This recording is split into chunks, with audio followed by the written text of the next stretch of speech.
We won't stay for dinner. Not after it begins to get dark.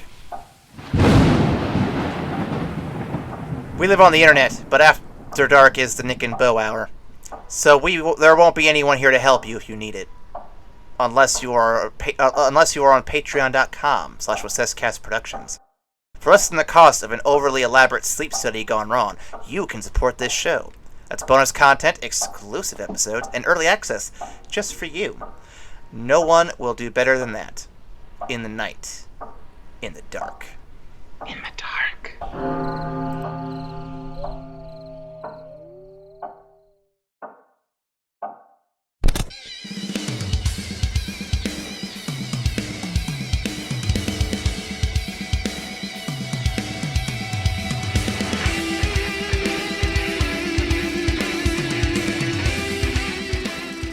As time unravels, we will see two adaptations of this podcast come to light. First, a book chronicling the lives and our failures. Then a film, which undoubtedly will be forgotten when it's remade into an even worse film. But after nearly 50 years, you can expect a Netflix special that will do us justice. This is the After Credits Cast, the only film podcast that made poor choices in scheduling this season's content. I am your host, AJ Wassess-Crane, and I'm joined by Dr. Ryan Marrow. Ahoy there, good doctor. You can find us at various links down below. That includes Patreon, YouTube, Pippa, Apple Podcasts, Google Play, iHeartRadio, Stitcher, and so much more. You can also check out our intro song. It was one of the Laventran remixes. Not a lot of those left anymore. We're getting to the bottom of the barrel here, much like the episodes we're picking. Anyway, Ryan, are you ready for tonight's episode? I am. Oh goodness, I am. Not even Liam Neeson and sexy Catherine Zeta-Jones could save this. Oh, Ryan, you'll be surprised what I have in store for you tonight. You'll be so surprised. Oh man. This season of Ghosts and Ghosts and Haunts, I should say, is drawing ever closer to an end, and I can't think of a more fitting film than 1999's The Haunting. Directed by Jan de Bont and written by David Self, based on a novel by Shirley Jackson. Despite what you might have expected, this film made a worldwide total of $177 million, which is over double what it cost. Technically making it financially viable. Hey! Hey! Technically viable. That's the best kind of viable. The cast includes Virginia Madsen, Todd Field, Alex Karamze, Marion Saldez, Bruce Dern, Lily Taylor, Catherine Zeta-Jones, Liam Neeson, and oh wow, it's Owen Wilson. Wow. Oh wow. Yeah, a lot of Oscar nominees and winners here. I think one Not winner. For this film, but I mean, like in other films, sure. Ryan, this is a star-studded cast. I can't imagine it being a bad film. God. Despite what you might think, there's actually 4 awards for this film. There's a BMI TV and Film and TV Music Award. There's a German Bogey Award. There's a Fangoria Chainsaw Award for Worst Film. Yep. And a Stinker's Bad Movie Award for Worst Remake. Yeah. Clearly, that makes sense. Clearly, this movie was ahead of its time. God damn it. Alright, well, I have 3 quick fun facts for you before we get to the meat of the movie. I kept it nice and short for you. Alright. Well, first off, this isn't a remake of Robert Wise's classic, as the production company did not have the remake rights. They were not allowed to replicate even one shot from the 1963 film. Instead, it is a brand new adaptation of Shirley Jackson's novel. I think Robert Wise knew it was going to be bad. I think he was ahead of the curve. Maybe. Next up, Steven Spielberg was so disgusted. Wow, that's a powerful word. Mm-hmm. Disgusted by the quality of the final product of the film that he removed his name and ensured that the credit made no single mention of him. At the time of its release, it was widely rumored that Spielberg either directed some scenes or participated in post-production because he didn't like the rough cut he saw. This was, however, never confirmed. To add to that, disgust is actually one of the emotions in Inside Out. Yes. And she doesn't get enough credit. She should have. They should make a new movie where she's the main character. That's all I'm saying. Yeah. She keeps us away from bad ideas. Yeah. Like this fucking film. Or broccoli on pizza. That's disgusting. Yeah, that's gross. That's pretty gross. Last but not least, this project was originally with Dimension Films, with Wes Craven attached to direct. But he dropped out in favor of directing Scream. Wise choice, Mr. Craven. I mean, the argument there, though, is we could have gotten a better film by Wes Craven. I mean, sure. Sure, but I'm not necessarily sure if Wes Craven could save it. Let's get some initial thoughts out of the way here. It's a movie. We might talk about it. Liam Neeson was there. More than he was in Battleship, I should say. So that's something. That is something. Those are my thoughts. Yeah. All right, well, my initial thoughts. You know how in many of these horror movies we've talked about how horror seems to be a really, really good investment for Hollywood because you can put in such little amount of money and create such a big return of investment because of how well the director knows the genre. Are you saying they put too much money in this one? Well, I think some Hollywood producer was like, well, horror films are known for making like 40, 50 times the money back. So if we put more money into it, we'll get more money back. It's genius. That's a flawed logic there, my friend. I think that's what happened. Honest to God, I think that's what happened. Because everything in this movie was trying so hard to be horror that it completely missed the point. I think the inverse is true, though. Like, so for example, let's say we apply the logic of horror films to, like, the Marvel movies. If you cut the budget of Marvel movies down quite a bit, you can definitely get higher returns, I would imagine, because it's already making money. But if you find good and effective ways to cut the budget down, like, stop paying Robert Downey Jr. $20 million a movie. Like, I get it. He's a good actor. He's great. No one human deserves to make $20 million a movie. That's so damn much. Like, well, I think if we're getting into that conversation, then we get into the conversation of why Hollywood actors and producers make so much fucking money. But it's ridiculous. It's ridiculous. We could have a whole podcast about that, actually. Yep. So Ryan, why do you think they make so much? Because it is a way to make money on not only a national scale but also on a global scale, because returns on investments on movies are ridiculous. And so if one big name actor is going to draw millions of people to pay $20 a ticket to watch them for 20 minutes, yeah, you could probably stand to give that guy a couple million to make your film a success. Yeah, but there should be a cap, though, because $20 million a film seems ridiculous. Like, some people will never see that in their life, let alone... Yeah, you know what I mean? I feel you, but at the same time, I would rather that ludicrous amount of money go to the actors that are putting their heart and soul into the craft, rather than big name sleazy producers that just decided to get a bunch of people together to get rich quick. But Ryan, what about the underpaid animators and writers and the sound guys and the people working as stunt doubles and everything else around the film's production? I'd be more than happy for them to get more of that money too. If we're talking about reducing the pay for actors so that the rest of the people involved in it and not the people that are already millionaires can make money, then I'm all for it.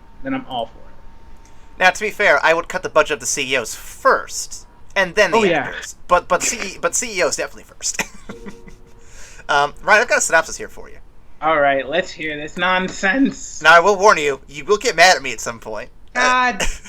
All right, let's do this. But I think you'll be mad at me for a good reason. Just hear me out. Here we go. A sleep study is done in a strange old house known as Hill House.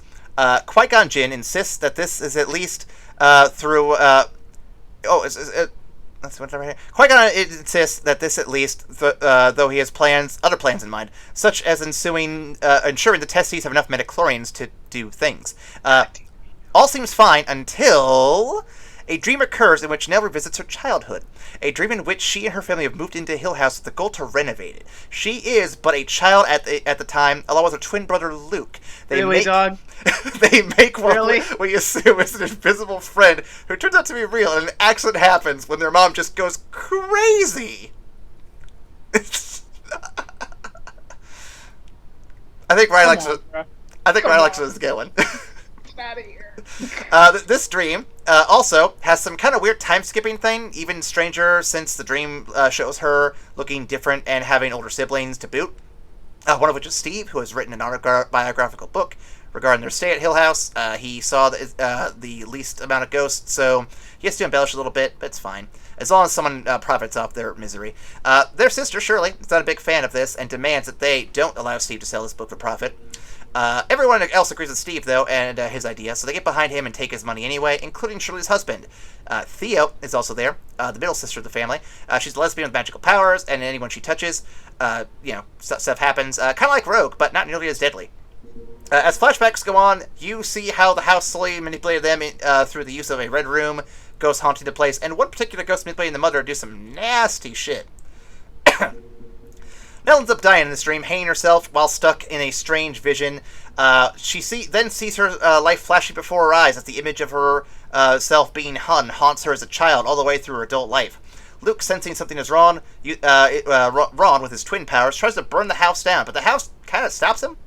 The rest of the family eventually arrives, and we got several scenes detailing exactly how the events went down and what the Red Room really meant. The father sacrifices himself to the Red Room to be with his wife in the end. Most of the kids get away after nearly dying to the visions of their dreams with a dark twist. Nell wakes up and realizes she's still in the shitty version of this movie, in which Owen Wilson can't act and the CGI house is about as convincing as the monkeys in Jumanji. Nevertheless, she fights the weird house faces by screaming at them and getting kind of aroused by the real Theo, who doesn't really have magical powers, but she's probably still a lesbian. She's bi. It's fine. At least, yeah. Qui-Gon reveals the sleep study was all a lie, like the cake.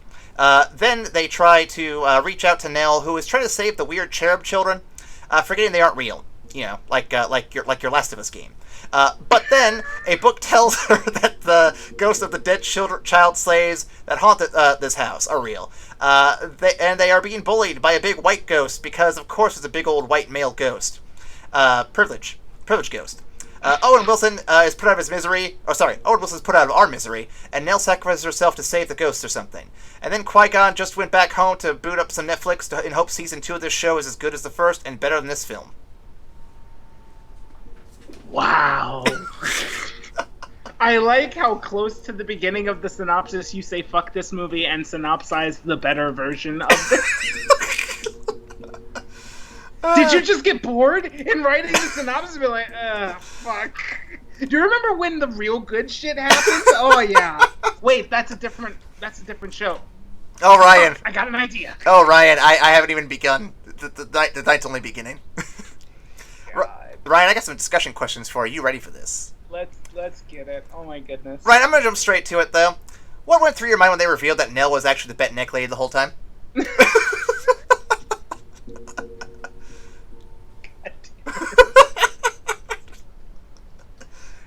I mean, oh god. Ah, fuck. Alright, so in terms of the show, which was really, really, really well done, I mean, of course, since it's a show, you have like multiple hours. You have so much more time. You have so much more time to play with and to lay the tracks, to tell the story, to really build the foundation, and then when the twist happens in her neck, because I get it. I get it. When the twist happens, it validates, or at least it sheds a brand new light on like 6-7 episodes that happened before it, and you're like, oh shit, oh god, she was just trying to warn her, oh, she was trying to warn her not to go back to the house, oh my god, she was haunting herself, this is horrible. So I loved that. The twist in the movie that we watched for this evening was nowhere near as well done. Ryan, what twist was that one? It certainly wasn't as good as this one, that's for sure. I think it was the one where Nell is actually like the great-granddaughter of the fucking... Oh yeah, no, that made no fucking sense at all. Somehow? You're my great-great-granddaughter, now prepare to be eaten by my house face. Because she finally got into the room with the small golden door, and it had a bedroom that was arranged almost exactly like her mother's bedroom was arranged. And it's just like, this is my great grandmother. It all makes sense now. I'm like, does it? Does it really? Yeah, that I don't know.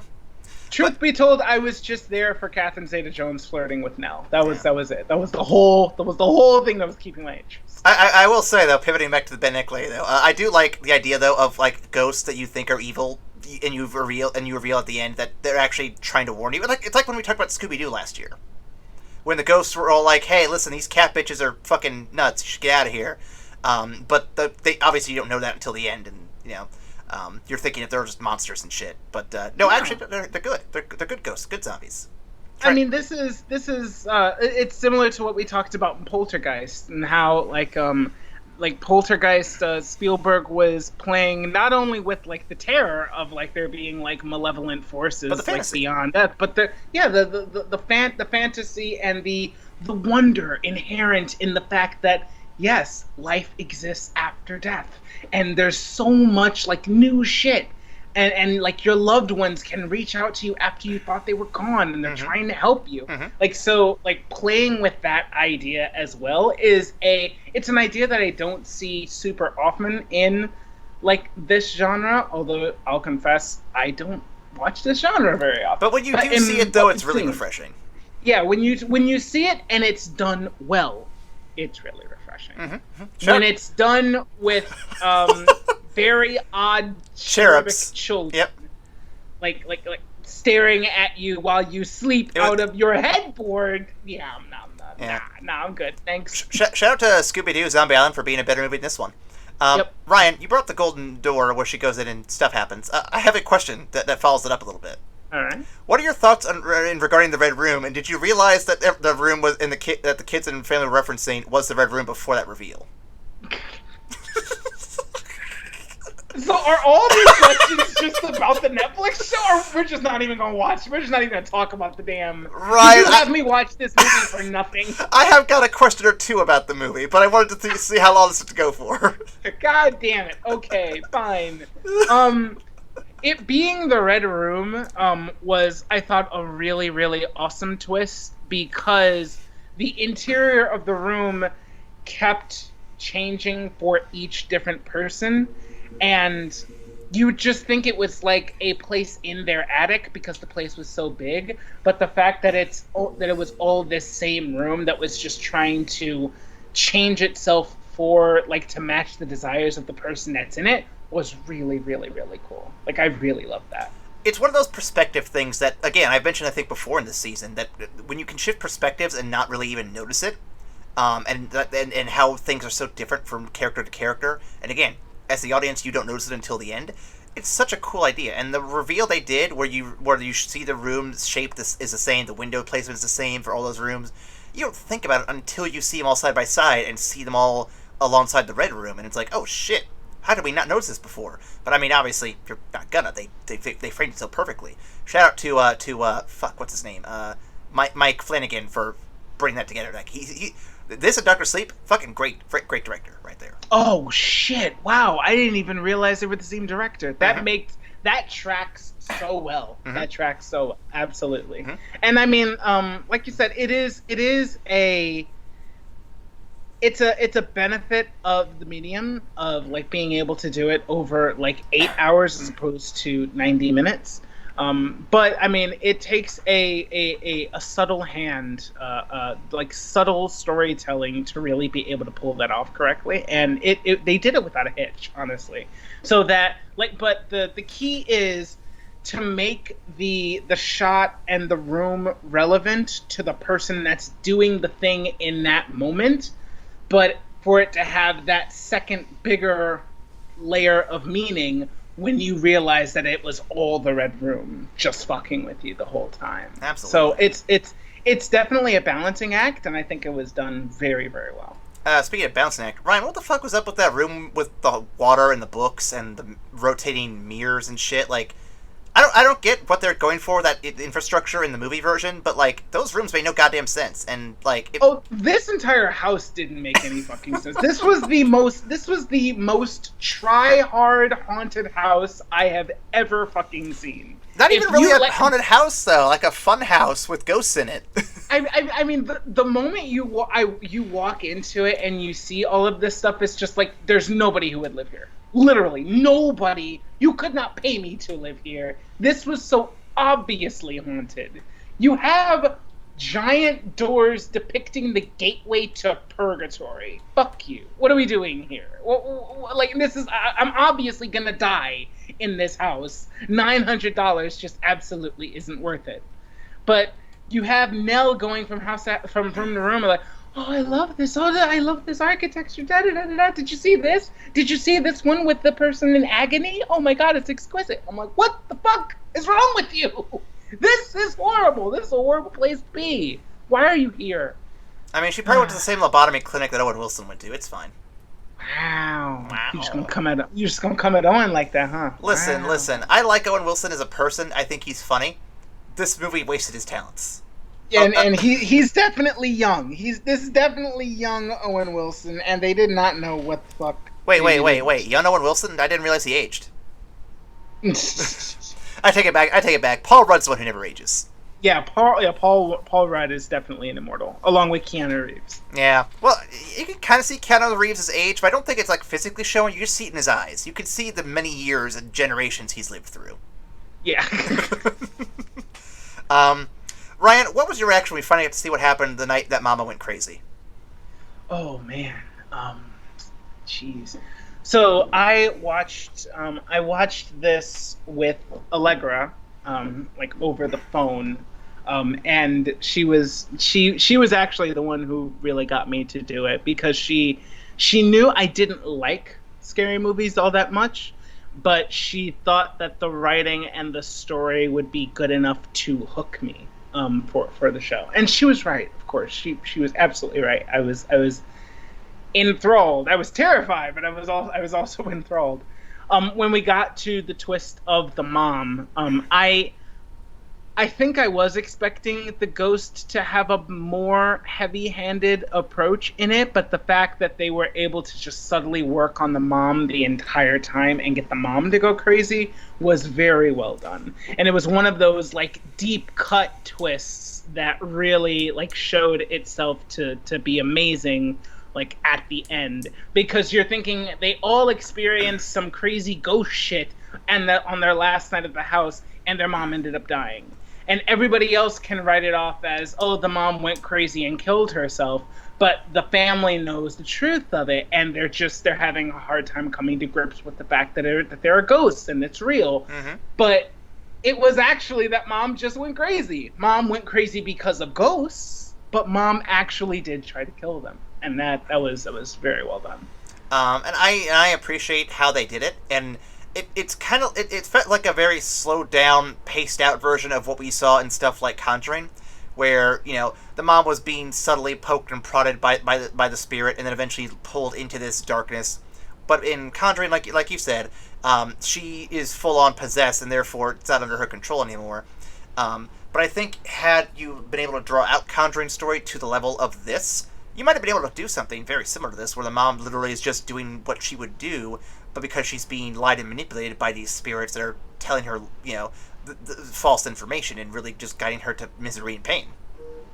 Yeah, absolutely. I mean, the choice to not have the mom be possessed was really, really strong, because then you also get into, like, the things like that come up when you talk about, like, postpartum depression. The mom didn't have that, obviously, but when you have to really consider, like, what type of thoughts would drive a mother to harm her children, in what, like, world would this actually make sense to somebody? And over the course of the show, they were able to show how insidious the ghosts were in getting the mom to that point. So when she did it, you didn't agree with her, but after seeing all the shit she saw, you're like, makes sense. It's horrible, but it makes sense. Oh God, please let this lady rest. Oh yeah, I mean, there's also that one ghost in particular who was just an absolute bitch, and I'm glad she got highlighted, and I would love to see more of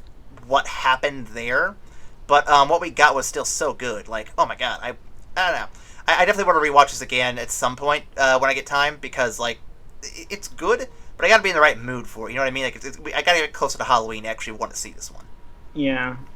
I'm giving it some time so that I can absorb the whole thing, because like ultimately I feel like Haunting on Hill House is primarily a family drama with ghosts in it. With great elements of horror in it. Mm-hmm. And it's just and it like you hooked me with the family drama bit, because I love that shit. If it's well written and you just have like great characters just bouncing off of each other, that's cool. That's very cool. And the ghosts weren't the focus of it, but rather they were kind of like the secondary player to the family. And it was really interesting watching how the family reacted to the presence of ghosts within their lives. Well, it's kind of like Marvel almost. Like, some of those movies do feel like they're more like comedies where you just see a bunch of people acting off each other, but then there's also like elements of superheroes that get thrown in there at some point. Like, oh hey, by the way, these guys are also superheroes. Like, when you get the core characters and the core like chemistry and dynamics down, the rest of it could just fall into place really easily, as long as you've got the budget to really make it look good. But get those characters and the acting and the writing down, the rest of it just falls in place then, I think. Yeah, 100%. Yeah, I definitely agree. Speaking of things that don't fall into place, so what do you think about Owen Wilson's death scene? Oh. The flu just came up and bit his head off. It's hilarious. I laughed out loud. I absolutely laughed out loud. I almost kind of applauded a little bit. I'm like, yes, finally, he's out of here. Good. Yeah, because his character was a bit of a dickhead. What's funny is when he first introduced him, I'm like, okay, he's just a little oblivious. I can kind of be okay with this as long as he's like gonna grow from it. I don't feel like he ever did. Nah. Ryan, did the ghost in the background ever scare you? Why or why not? Which one are we talking about? You know what? I'll open it to interpretation. Damn it. Okay. I would say in Haunting on Hill House, yes, definitely. The like it's. I think I was kind of psyched out by it, because I don't know if it was you or if I read it somewhere where it's like every shot in the house had a ghost. Oh no, I'm pretty sure I mentioned one of the podcasts we did. Yeah, I knew. I was pretty sure it was you. I might have read it somewhere else. But you're like, every shot of the in the house has a ghost somewhere, and so I'm sitting there like watching super hard, trying to find these ghosts. Dude, and some of them hide really good too. Some of them hide amazingly well, but it's so well and it's one of those spoilers where it enhances the viewing experience, mm-hmm. because if you hadn't told me that, I would have just been oblivious and was just like watched and like, okay, these are a bit slow scenes. But now that you said it, every scene I'm listening to what the drama is doing, but I'm also like looking in corners, I'm looking in reflections, I'm like, where are they? This fucking place is haunted. And like so those kind of normal ones didn't really scare me, but I feel like they also primed me for when the spooky shit happened. Yeah. Because I was so attentive to watching the dark corners that when something finally came out of that corner, I was done. I died. I want to give a shout out to Mike Flanagan on that one. I think he's underrated, Ryan. I think you have like big tour directors like James Wan really getting the credit for bringing horror back. I think you get justifiably so. I think Jordan Peele also is getting a lot of credit, and I'm looking forward to see what new stuff he brings to the table. But Mike Flanagan is kind of under the radar. Like, he's done this, he's done Dr. Sleep, and while this is really good, I don't think he became a household name, at least for me, until Dr. Sleep, and that didn't even make a lot of money. So I'm like, guys, why are we sleeping on this man? Get him out there. Get him more stuff. He is good. Like, the framing stuff he does, the background stuff he does, this is subtle, good shit. Get him in there. Yeah, absolutely. I mean, I think like Blumhouse is pretty much like the big name in horror, like, currently. Yeah. So like, if Flanagan worked out a deal with Blumhouse. I think maybe that might get him some more name recognition. Maybe. I do know that he is doing a second season of Haunting called Haunting of Bly Manor. So I'm looking forward to seeing what he does different and what he brings to the table there, because that sounds exciting to me. I mean, just from the title alone, it sounds like it's a departure from the actual family and the actual house. Yep. Which I like, because I feel like that story was ended beautifully. Yep. We told it, let it rest. Let it exist in memoriam, like forever. Perfect. Now, if he's going to do a brand new place with brand new ghosts and brand new family drama, sign me up. I will absolutely watch that shit. 100%. I'm really hoping that he gets in this long enough to do a haunting of some house in Japan, because, like, dude, Japanese ghosts are fucking terrifying. I would definitely be interested to see his take on a different culture than his. Mm-hmm. So yeah. And by the way, I'm not being racist. Like, have you guys seen The Ring or The Grudge? Those fucking ghost chicks freak the fuck out of me. Like, they're terrifying. No joke. They I don't know what it is about how they're designed or how those stories are told, but there's something about how they look and how they move that's just so bizarrely creepier than things I've seen in American horror. So I don't know. It's unsettling. Yes, like the unsettling factor is like amped by like 10. It's just like, ugh, shit. Yeah. Yep. Let's see. What did I leave off? Let's see. I can skip that one. We're doing good on time. Let's see. How about this one? Let's see. Ryan, do you want to see other stories about the ghosts in the house and where they came from? Why or why not? For the Netflix stuff? Dealer's choice, Ryan. Dealer's choice. The Netflix stuff? Absolutely. 100%. I mean, like, they did such a great idea of, like, insinuating and ultimately shining a light on the fact that the house itself had, like, a community of ghosts. And they all had stories. And most of them were completely benign, and they were just living out their lives, and they had interesting, like you could tell they had stories. Like, I think the best reveal for me was when they were saying how Mike, the author, actually saw ghosts, but he didn't realize they were ghosts at the time. And he's like, yeah, like, in your book, you wrote about how, like that one time in the house when we had a bunch of workers on it and you passed somebody that was working on the clock. And he's like, yeah? He's like, we never had that clock tuned. That clock has never been touched. That is a fucking ghost. I'm just like, so the dude with the handlebar mustache that's working on the clock and turns to look at Mike as he passes, that doesn't stay in frame but for like a second and a half. Mm-hmm. That's a whole ass character, and that's a ghost. I would love to hear more about that guy. Absolutely. When you said Community of Ghosts, my mind immediately was like, oh hey, wouldn't that be great if they did an episode of Community where they come back to the school years later and everyone in the group is dead, so their ghosts just haunt the place? Oh god. It'd be the one episode that you could bring back Pierce Hawthorne. Oh god, Troy and Abed, the Afterlife special. Troy and Abed in the Afterlife. I was trying to make that work and I couldn't. It's hard to do. That Afterlife is hard. Good job on attempting. Yep. No. So Ryan, I'm all down for the Cherub Children getting their own spin-off. Yo, really? Yeah, you want the Cherub Children to...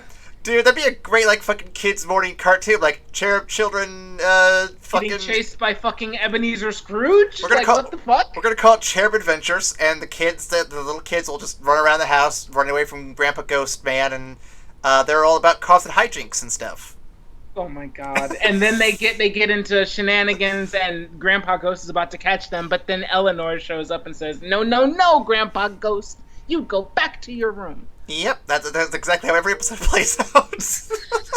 God in heaven. Oh, right, there is no God. This is the haunting. Yeah. If we can get it narrated by Liam Neeson, I'd be down for it. Oh, yeah, he's on the fine print. Yeah, that's fine. His soul is bound to this contract. Absolutely. He can't get out of it. Listen. He did Schindler's List. He has to now do shit for the rest of his life because he already made the perfect movie. So. Yeah. No, that's like a thing I've heard a lot of people say. It's like he has license to do whatever the fuck he wants now because he made such a fucking Oscar perfect movie there. So I don't blame him for doing shit like this in Battleship. I do not blame him at all. Well, maybe a little bit. Maybe a little bit. Battleship shouldn't have been done. Yeah, Battleship shouldn't have been done. You know what? We all have movies that... no, we don't all have movies. Sorry, Ryan, I've never been in a movie. What the fuck are you talking about? I feel like most actors have some work in their filmography that they did just for the fucking check, or they did because they were in between projects, or they did because they were just getting started. I feel like the one we're going to talk about next week was definitely one of those. Because I'm like, why are you in this movie? What are you doing here? You're so much more talented than this. I mean, yeah, but I don't know. Battleship kind of sucked because he was only in it for like 5 minutes, and you kind of forget about him after he's gone. You know? You absolutely know he did that. Like, that was a paycheck movie for him. You know that they ran the clip of Liam Neeson just like commanding the shit like on every single trailer. So it's just like, oh shit, Liam Neeson's gonna be in this. This is gonna be great. And you know he drove up sales. And they were like, look, we'll give you $2 million. It's literally a 2-hour film crew just for you, just to shoot your shit. You're done. $2 million for 2 hours. No. What happened was they got Liam Neeson and his agent on the line, and they're like, so Liam, we have a movie coming up, and I know you got some time in your schedule. What do you need done in your house to make you do this movie? And Liam's looking at his list of things to do. He's like, well, you know, I do need to get the HVAC system updated, get a couple more conditioners in there. How much is that going to cost, Liam? I was told about $2 million. Sold. We're doing it right now. Oh my god. Guarantee it's what happened.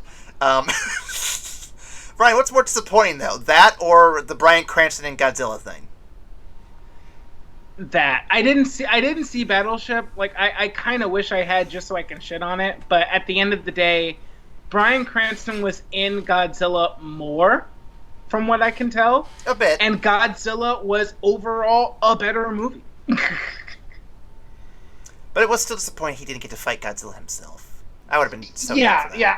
I definitely came in there expecting Heisenberg be Godzilla. Aaron, come on. I did. I wanted a scene where you see him staring down Godzilla and he's just like, I'm the one who knocks. And then Godzilla stomps on him. Like, I'd be okay with that.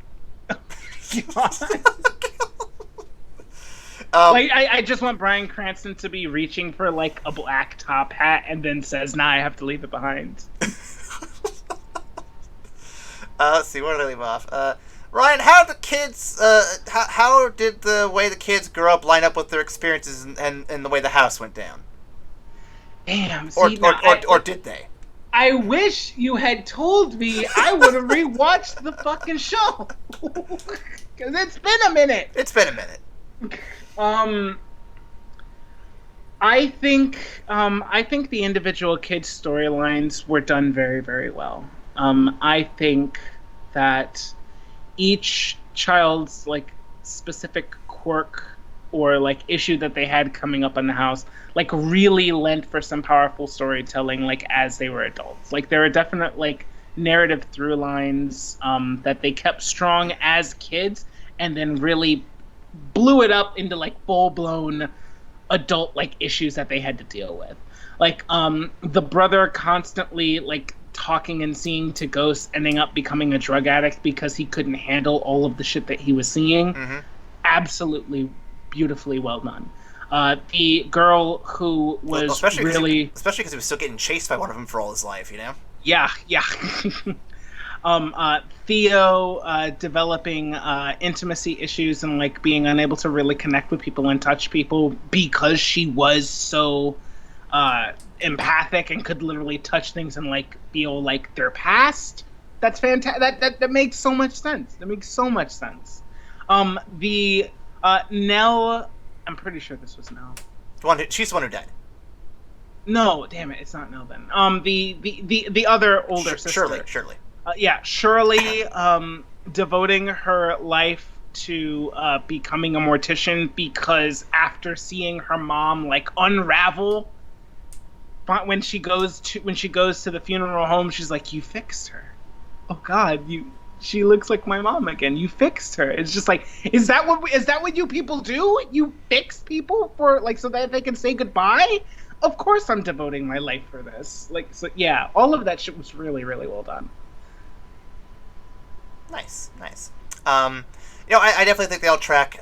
Even Steve's experience of just how he didn't see ghosts, and so he had to make up a bunch of shit, and then eventually at the end he's like, "Oh, the ghosts are real," because he comes back and through the shared experiences of his family and whatnot, he finally becomes more of a believer and opens his mind to all that shit. Like, I don't know. There's a lot of good arcs there that, again, because if it's a TV show and because of how much time they have, just plays out so much better than what we see in the movie. Obviously. Yeah.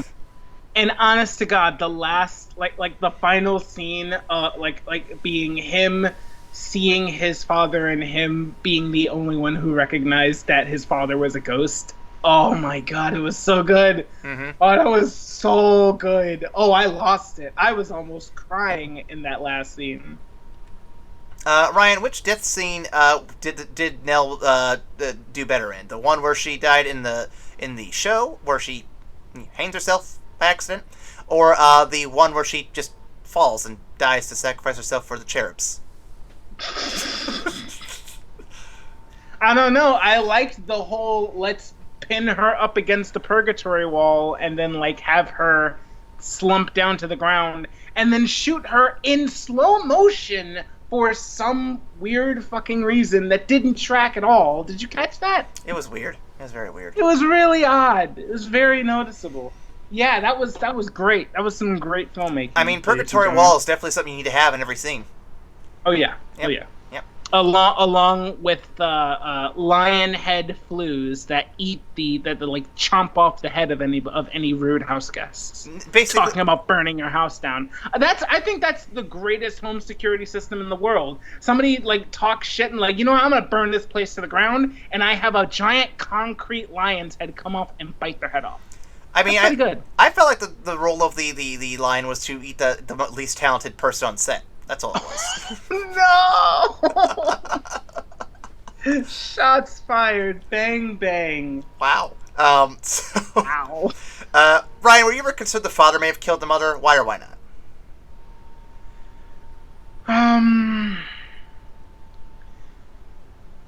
No. I was not concerned that the father killed the mother. Like there was something about it that just didn't line up. It didn't line up for me. Like seeing how devoted of a parent that he was, and seeing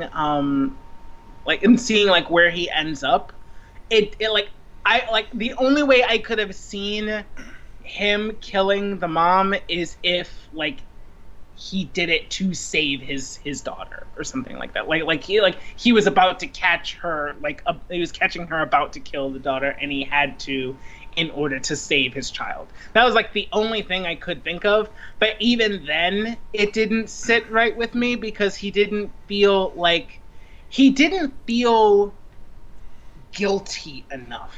He just felt like a guy who had been dealt like shitty hand after shitty hand and was trying to do the best for his family. He felt like a guy who lost something than the guy who threw away something. Yes, yes. Good words. Good words, Aaron. Yep. So, Ryan, I'm an English major. Sometimes I can word good. Ryan, this is a twofold question here. What is the most impressive scene or moment that you can remember from the movie? Impressive? Catherine Zeta-Jones in that nighting gown? That looked really good. I mean, that was pretty good. It was pretty good. Yeah, in terms of impressiveness, there were some things that were impressively bad. I mean, those count. That's an impressive thing. I mean, the room face. The room face, yeah. The room face was impressively bad. I think what impressed me about the film was the house itself. Like, just it was big. It was very detailed. It was so try-hard. You had, there was literally a devoted room where the floor was actually, covered in water, but you had to skip across platforms made to look like open books. Looked like I thought they thought they were books. I didn't think they were. That's even worse. Well, I mean, they're obviously the bad books, right? Like one of them was obviously Mein Kampf, so it's fine. Here's a real question about that room, though: is like, was there like a meaning behind it? Was that intentional, or did they just throw random shit in a room? It's like, okay, this looks good, move on.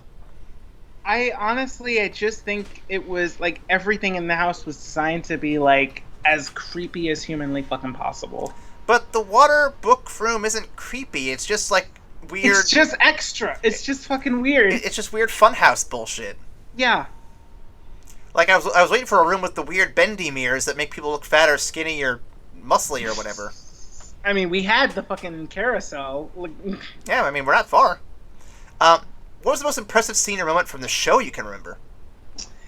Okay, now that's a harder question. There are a lot of really impressive things about the show. Shit. I have one. Well, I'll get to Go it. ahead. Go ahead. So the entire show, I would say, is built on the notion that it's not about jump scares. It's not about about bolting you into terror. But there is one jump scare for sure within the entire series that I know you and I both remember, the one where the ghost screams from the back seat of the car. And I like that you can see the ghost there before it happens. I like the tension being built up just through the conversation in the car, the argument they're having on the way to the house, and then it all just comes to a dead stop with that scream, and they both freak out, panic, and it's just like the scene ends, and it's just like, okay, that scene from beginning to end was just really well shot, really well paced. You guys knew what you were doing with this to make this jump scare work, where most others could not have done that. Okay. Good selection. I definitely applaud that. My selection is going to be the episode where they're dealing with the haunting in the funeral home. That was my number two. Because there were so many amazingly intricate long shots where you go from the funeral home seamlessly to the house in the past. And it was just done so goddamn well. That episode was the most impressive for me. To be fair, though, a lot of those episodes are so impressive. Though they hold up. Really That's well. why I said this is a harder question, because there were a lot of impressive shit in there. I'm reaching nearly the end of my questions, Ryan. Let's see. If Liam Neeson hadn't done this movie, Ryan, what should he have done instead? Was it 1998, 1999? 98 production, 99 release. We'll say that's a ballpark there. Fuck. What was going on in 99? I was only 9 years old. I don't remember. Let me look up, see what came out. He could have been in Matrix. He could have been one of the guys in there. He could have done Tom Hanks role in Green Mile. Oh man, I would have loved to have seen him in Green Mile. I'm not sure what he would have played. He could have played what Tom Hanks did. Tom Hanks's role was perfect. I don't want him. That's fair. Let's see what else we got here. Man, I gotta get through. Let's see, Tango, Storm of the Century, Jawbreaker. He could have been in Office Space, I guess. Oh God, okay, I would have loved to have seen him in Office Space. Just like him, going balls to the wall, just like does not give a fuck, and just like going ape shit on a Xerox machine. Oh, yes. Wing Commander came out that year. Okay.